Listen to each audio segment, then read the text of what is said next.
So, if you want to get traction, you've got to take action, yes or no? Yes. Yeah? So, up on your feet, stand up, stand up, stand up. Let's get you taking action straight away. Now, repeat after me. I am living my life on purpose. I am living my life on purpose. I commit to supporting others to living their life on purpose too. I commit to supporting others to live their life on purpose too. I am changing the world.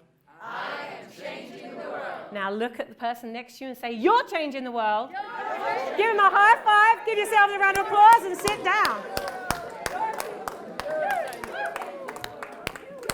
Take your seats. You are changing the world. And it sounds a little bit fluffy, doesn't it, originally? You think, yeah, me, little old me? But each and every one of you are making a commitment to supporting those other people around you. You're creating a ripple effect. And each life that you touch, each time your message touches a life, you never know what they're going to go and do with it. It's a seed that is sown that goes out to create so many other wonders in people's lives, and you just never know how that's going to reach out. But there was a time when I didn't live my life on purpose, and I wasn't committed to my purpose. Have you ever found that it's very easy to support others, but you find it much harder to look after yourself? Yes or no? Yes. And I found myself in that 100% completely. Would it be okay if I shared something with you that I've only shared with a few people in the world and I've never ever shared it on stage before? Would that be okay with you? Because I feel very open and I want to be completely transparent with you because I commit to living my life on purpose for you. And I want to take you back just 6 years ago, not long ago, when I'd already built 5 very successful companies, very, very financially successful. But I wasn't happy. Have you ever found that? That you've committed to growing something or building it or that job or your assignment, maybe you're at university and you get to the end of that degree or the end of the qualification and you think, is that it? And that's where I was at. And the biggest problem for me was that I had the house, the cars, the cash, I had all of that, but I had no time to enjoy that. Have you ever found yourself? Yeah. Right? You've got all of this shit, but you've got no time to do anything with it, right? And when I looked at what I had, I realized that I was really bullshitting myself. And if I was bullshitting myself, that meant I was bullshitting people around me too.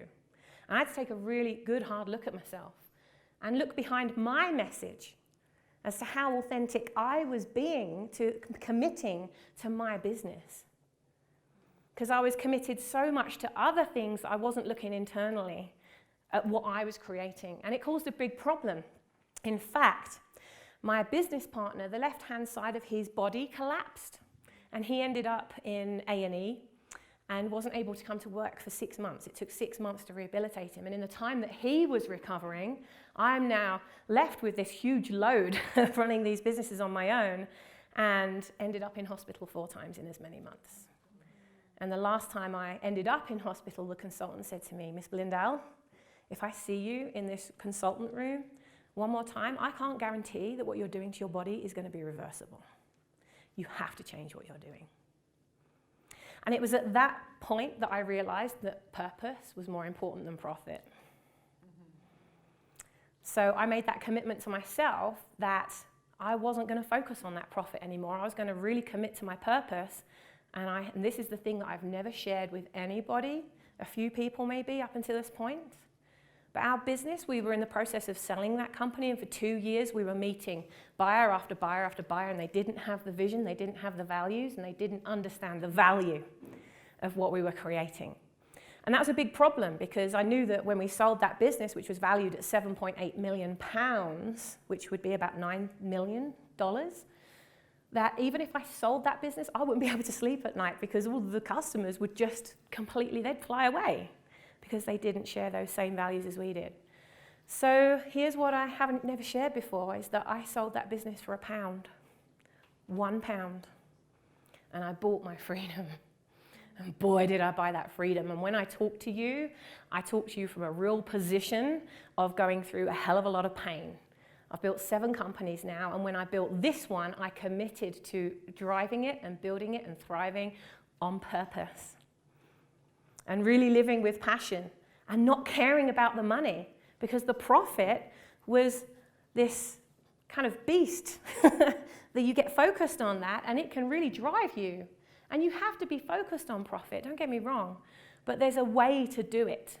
And when it becomes 100% of your focus, that's not healthy. And it become 100% of my focus. So there are really 3 things that I've done to build this business that I have now. How to build a brand. I launched it to become the world's largest and most valuable brand building resource for entrepreneurs of fast growth businesses.